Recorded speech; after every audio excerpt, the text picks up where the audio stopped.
Welcome to a Creative Approach podcast with me, your host, Karen Poirier-Brode.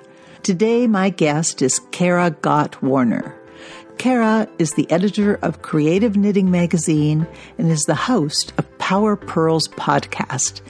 She's had an interesting life leading to her current position, and I think you will enjoy this conversation about Kara's creative approach to art, writing, work, and life. Welcome to a Creative Approach podcast. Today's guest is Kara Gott Warner, who is the editor of Creative Knitting magazine. Welcome to the show. Thanks for having me, Karen. And of course, the show is about creativity, and you're the editor of a creative magazine. But I guess I'd like to kind of go back to the beginning here and find out a little bit more about you and how you maybe got into this area of creativity. So can you tell us a little bit about where you were born and raised, something about your family? Yeah, absolutely. So okay, I guess we'll go way back to go way back. So I'm a native New Yorker, and I was actually born in Flushing, Queens. So I lived in New York City when I was really young and then moved to the suburbs of New Jersey, and that's pretty much where I grew up. And then after high school, I left, and I went back to New York, but I had always kind of frequented, and I always had this fantasy, like I'm just, I'm going to go to New York and I'm going to make it all happen there and that kind of thing. And so after high school, I went to college in Manhattan. I went to Parsons School of Design and studied. Had you been interested in design when you were in high school? Oh, yes. Yeah. I always was, creative in some way. So I think it was more drawing and visual arts, but I also had an interest in fashion as well, so it was, really intertwined. And I think it was I had a very organic approach to all of it, and it's kind of neat to see today how it's all kind of come together. So anyway, I was an illustration major at Parsons. And then, oddly enough, my senior year, I took a class on hat design. It's like millinery, like traditional hat making. Which is wonderful. Yeah, I have a passion for hats. Yeah. So and this was like, these were hats that were handmade that could take 20 hours, but then again, knitting takes a long time too. So, I was just attracted to that fine work. You know what I mean? Mm-hmm. So that's where I started. And then, senior year, I was like, you know what? I think I want to go into the fashion world, full-fledged, just really dive in there. So that's what I did. And I did not pursue a career as an illustrator, not at that time. I did later. We'll get to that. So you got to use some of your training. Right. So it always stuck with me. But anyway, I decided to pursue a career in the garment center. And I basically self-made myself, put together a portfolio, just decided that's what I was going to do. And all I needed to do was show them that I could do the job. And that's what I did.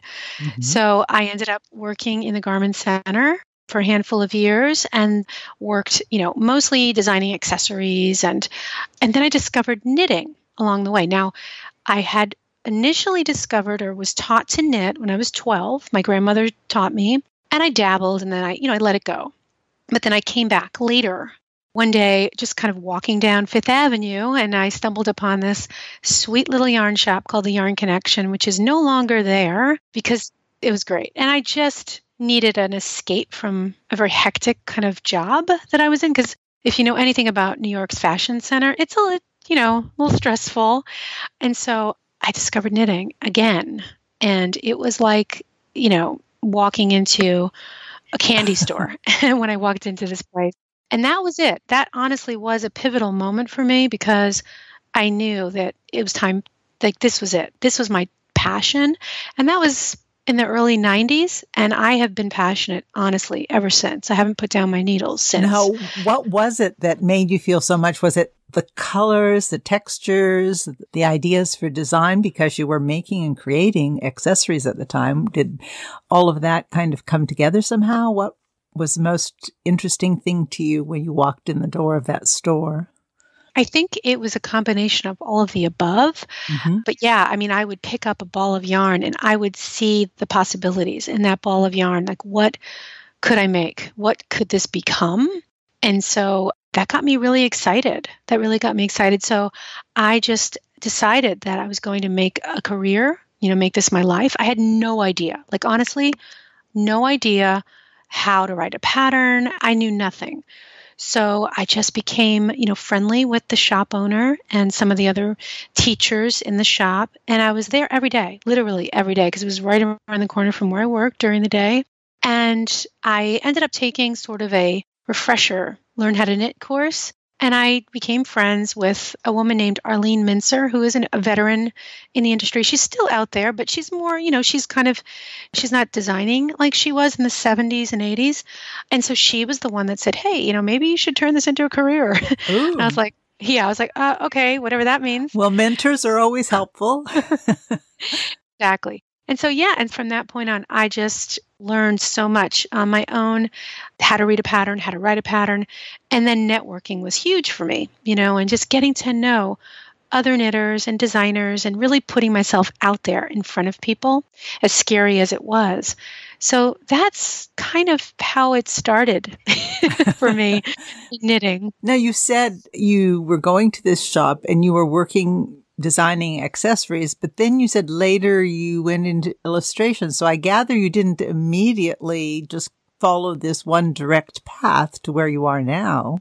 No. So interesting. It's funny how things are full circle, they come back to you because I had this degree, but not only that, I had always been someone that doodled and drew things and painted things. And, ever since I was a little girl. So when I started to become a professional knitwear designer, I knew that I had to create my own illustrations and my own schematics. And schematics are these things that you see in, in a pattern book or a magazine or with the backslash and the forward slash and the X's and the O's. Yeah, but it's like that drawing as they're in the drawing. Yeah, it's a drawing, like it's a technical drawing, right? So it was real basic, but also the sketches so I did all that myself. And one day, again, it's these people. Yeah. So Laura Bryant, who is the owner of Prism Yarns. Oh, yes. I know Laura, or I've met her. You've heard I don't know her. I know I've met her at a number of knitting events. I was into knitting, but not as someone who was a designer or a creator, but I took a number of classes in knitting. And I actually had a friend who was a nurse who was a designer. So I got to meet some of the designers back probably around the time when you were exploring knitting, but it didn't push my passion in that direction at all. I just like knitting. Yeah, well, but so, I met her based on a decision to meet her. I just moved to Florida. Random, I know. I met my husband on a vacation and I moved to Florida. That's a whole other podcast. Yeah. Well, because that is how some decisions go.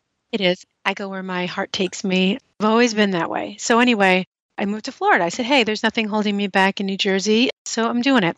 And I knew that Laura Bryant was in St. Petersburg, Florida. As a matter of fact, that's where I lived. So I was like, wow, what a great stroke of luck. So I decided again that, I wanted to meet her. So I set up a meeting to see her and I showed her what I was up to and a portfolio. And of course, those patterns had my schematics and other drawings. And she just said, I don't know how we could work together, as far as the yarn side and designing, because I had no idea either. I just said, I just wanted to meet you. And here I am. I'm in the same place as you, so let's do something.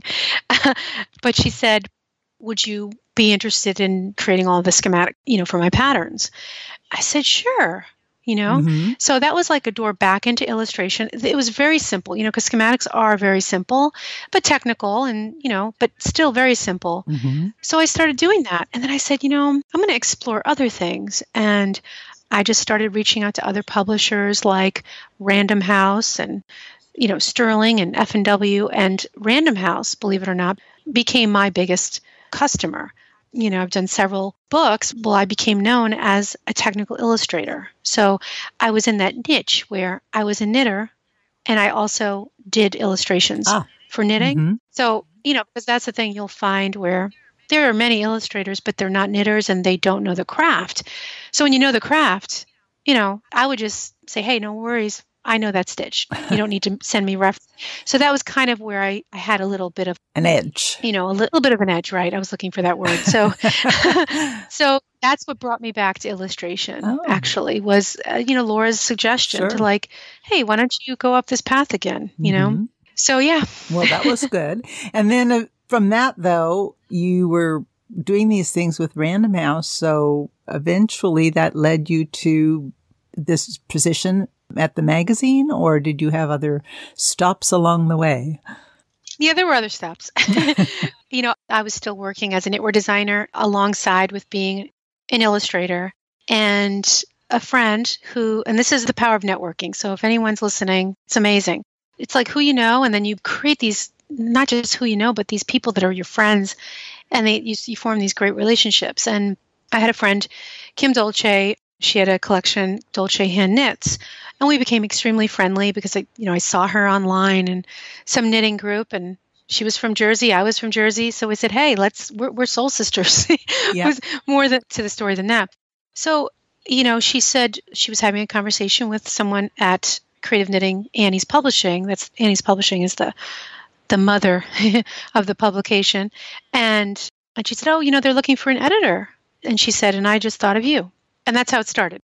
Really, that's it. Well, that's great. It was interview over the phone. This was back in 2008, and I started freelancing. So I just did the hardcover books at that point, because at one time, Annie's, previously called DRG Publishing, used to do hardcovers. And so that was my job from Florida. Then it was conjoined with, freelance editor, knitwear designer, illustrator. Oh. So those are my three main tiers, or my three sources of income. And then in 2010, Annie's DRG said, come on over. We'd like you to be the editor of Creative Knitting. and it was one of those things in life where the timing was right. And I moved my whole family from Florida to Indiana. And that's where we are now. That's where the publisher is. So I'm in Indiana. Well, that's great. And I think one pearl I've learned from this is getting to know people in the area that you're interested in pursuing. That sounds like certainly how you're going to make connections and how you may find out about opportunities, and also support, I would imagine, in your creative endeavors if you can find people who understand what you're about. Yeah, and you don't know what kind of opportunities it can lead to. So that's why I never burn bridges, and I'm always building more. I mean, that was kind of a weird way to say it, but of course I would never burn a bridge. But yeah, it's really about that, building those, cultivating those relationships, because that's what it comes down to. Because, I'm not one of those people that's like, oh, I got to get out there, network, and get in front of people and be a mover and shaker. It's more like, I want to make some friends, right. Because that's where the magic really is, I think. That is true. I think the magic is a good choice of words. And then I suppose some people wonder, well, what is it exactly that an editor of a knitting magazine does? Good question. Because, sometimes I think, well, they just know. No, not necessarily. No, I'm joking, of course, because I sometimes have to kind of unpack things, so to speak, when I, with the Power Purls audience, my podcast, and I have a lot of designers and, newbie designers and wannabe designers. And the questions are like, what happened? Even the yarn crafters, the enthusiasts, they're like, what is it? What goes on behind the scenes? And I think it's fascinating for people to see behind the curtain of anything, right? Yes. Yes. So really, when it comes to where do I even start? So yeah, I mean, when I start an issue of a magazine, essentially it's like it's like a canvas, a clean white canvas. And I think this is why I've been doing this for as long as I have, because in and of itself is like a creative, entity, to create an issue of a magazine, because it's themed, there's color, there's what do I want to say? And like you said earlier, I think you said in the pre-chat maybe, but it is about storytelling. And that was, that's a big deal, what we're doing as podcasters, but, what I'm trying to say in the magazine, instead of just a big bunch of patterns. Because, now patterns are a commodity. It's come to that point because there's so much out there. So what is it that I can do in the magazine with articles and tutorials and that sort of thing? So anyway, what I do is I come up with a theme, and And then I actually reach out to designers, knitwear designers, knitters, hand knitters that are also creating patterns that others can make, right? Right. And so I reach out to them and I give them a certain period of time to kind of put these together. And then I'll review everything I have. And then I'll do something called a swatch review. And what that means is our word for the presentation. So basically, we've got some gigantic tables and areas for working outside of our offices where we can lay out everything and look at it. And the way I do it is it's the magazine page by page in that order from start to finish. And that's how I visualize it and lay it out in present. So it could be the proposals and these submissions that designers send with, the yarn suggestion and the sketch of their design. So every designer is required to send, I'll back up, a sketch, a swatch, inspiration. What is it about this? Don't just call it a blue sweater. Right. Really. That does happen, but it helps me.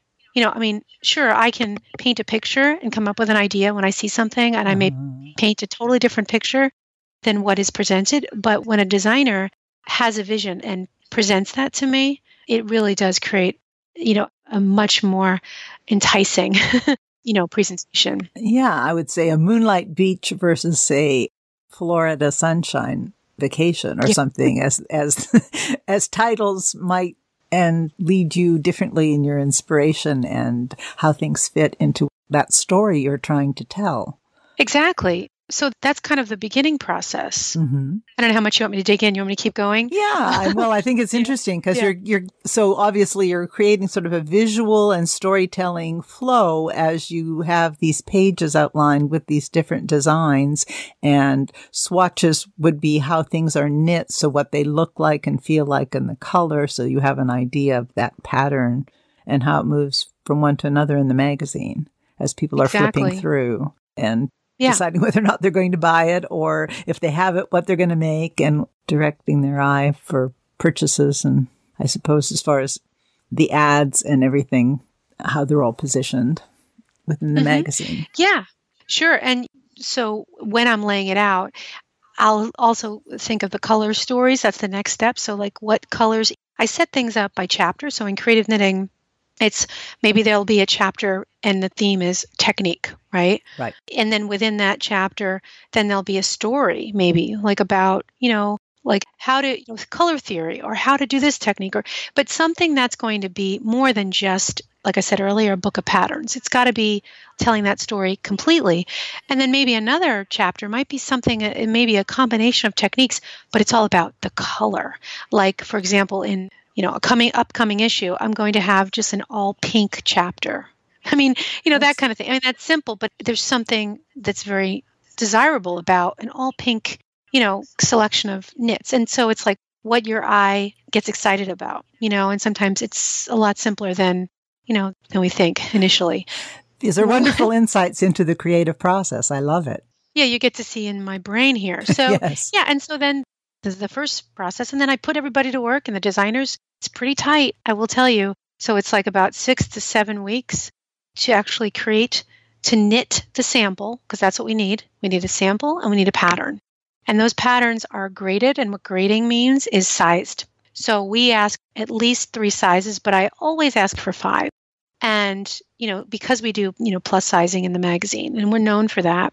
So that's that portion. And then after we have all these beautiful samples and patterns in-house, they go to someone called a technical editor. And that's when they get to work and they proof and, cross-check the patterns, make sure the math makes sense, the verbiage makes sense, that it's written according to style, because we have a style guide. It gets very technical. But important. It's a very humbling thing because, I think in the industry that designers aren't as, respected as they could be. Again, another podcast, but, because I came from that world, it's my mission to always show that respect. And I understand it. It is hard work and it's a lot of work. They have to be very fast and they have to be very, there's a lot to this that they're bringing to you to present these patterns. Yes. So after technical editing, everything comes back and then we have the photo shoot. So we have in-house studio, really nice large studio, or we'll go on location if the weather's permitting, and we bring in professional models and we do, the whole 9 yards there. And then after the photo shoot's over, then we go into the layout phase. The layout artist plugs all the photos and the patterns in to our template, our layout for the magazine. And then it's reviewed by me, by the proofreaders, by the technical editors, and it's reviewed as a PDF. So back in the day, these were printouts. That's all you did was look at mock-ups, that dummies like paste up and mechanical mock-ups. It's hard to believe that. I mean, that's how I learned right in graphic, when I was in school. It's amazing that those days are no longer here and they're gone. Then after that, then we just keep going through the paces until finally we have a magazine. That's it. And that's about 8 months, 8 months from, the beginning process, from swatch review all the way to published magazine. Well, that's a wonderful way of summarizing the whole thing. I mean, there's a lot of detail there, and obviously there's a whole lot more detail that you didn't even address, but I think that gives us a whole idea of the whole creative process about making a magazine about knitting, which is great. Yeah. I always appreciate my knitting magazines that I go through. Now, you do a lot of things related to being an editor as well. I mean, you have a Facebook page and you do some live videos on that. And could you tell us a little bit more about what you do? Yeah. Yes. Oh my gosh. I feel like I'm all over the place. Seriously. But I mean, it's all related to your being the editor of the magazine. It is. It really is. It's amazing how you can connect the dots, because how a passion can become sort of like the catalyst for other ways that you make a living. I like to say, resources come to you, if you follow your passions, and so the actual act of knitting has brought in all these other indirect things. It's kind of interesting. Sure. So I hope that makes sense when I mean indirect, because, I make money. I don't make money sitting down knitting couch at home, but that's my biggest passion. But it's all these other ways that I'm, like being an editor of a knitting magazine, using the passion and bringing that into the job. Right. Yeah. So yes, I do have a podcast. So as I said earlier, so Power Purls Podcast. And so my mission with that podcast is to talk to, like I said earlier, knitwear designers, budding designers, and also hobbyists. But it's really more about the passion side and more about the business side. So I talk about how you can start your own business, because I was there and I understand what that is. So I don't do the pattern side, because that's competing with myself, if you know what I mean. So I talk about creative knitting and I talk about all the activities and what it is that I do as an editor and as an authority in the publishing world and having a podcast. And so I'm the only one doing that so far. As far as editors go. And so that's really the way I've decided to position the podcast. Mm-hmm. I mean, who knows down the road as it evolves and changes, who knows how I can, where I can take that. And then, yes, I have the social platforms and Facebook, Power Purls page, and Instagram is a great place that I like to interact. So I think that's in a nutshell. I mean, I am putting together some audio courses that people can learn from me. That'll help support the podcast, because as well as I do, that this is a free medium. Right. And I mean, That's the model. That's the model. Although I think, I think that there can be some enhancements to that. And so, as far as what people can do to learn from me and my experience, and it can be something that can support the podcast in monetarily. So those are some things that I'm up to. Well, that's great. For the moment, I was wondering if you had any advice for people who are interested in knitwear design or, submitting patterns or being a designer for a knitting magazine, or people who just want to pursue some other area of art with passion. If you could sum up some pearls of knowledge or advice that you might give them. Yeah. There's so many different ways I could take this, but I did, early in my podcasting career, I put together an 8-step guide. It's just something that I felt, hey, I'm going to pay forward my knowledge, and it's totally free. It's called the 8 Essential Steps to Creating a Killer Design Proposal. And basically, you can find it on my website. So powerpurlspodcast.com is where it is. And it's like the 8 things that if you do these, this is going to increase your chances for getting your proposal on the top of the pile of, on the editor's desk. Good. But aside from that, and I've talked about it extensively on my Facebook Live. That's what I didn't mention, my Facebook Live videos. Yes. See, so many things are going on. But I talked about it basically for like a little weekly series. I did 2 steps at a time, and I dove into them even deeper in my videos.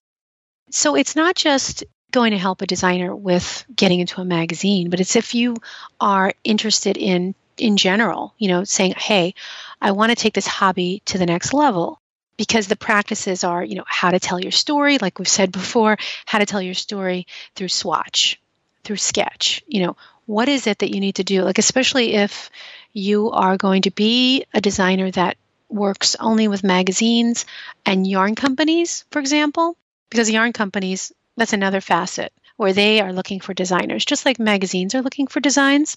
And there are some knitwear designers that really do well working with yarn companies as well.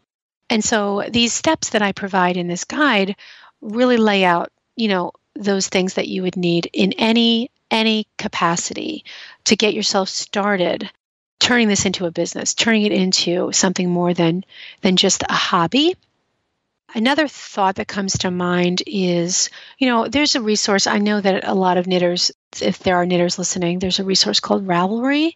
And Ravelry.com it's like the Facebook of knitting. I don't know if you're familiar with it, Karen. Yes, I am. I haven't visited it much, but I am a member, but I don't go there often. Yeah, they've been around. Yeah, they've been around. They've been around a long time.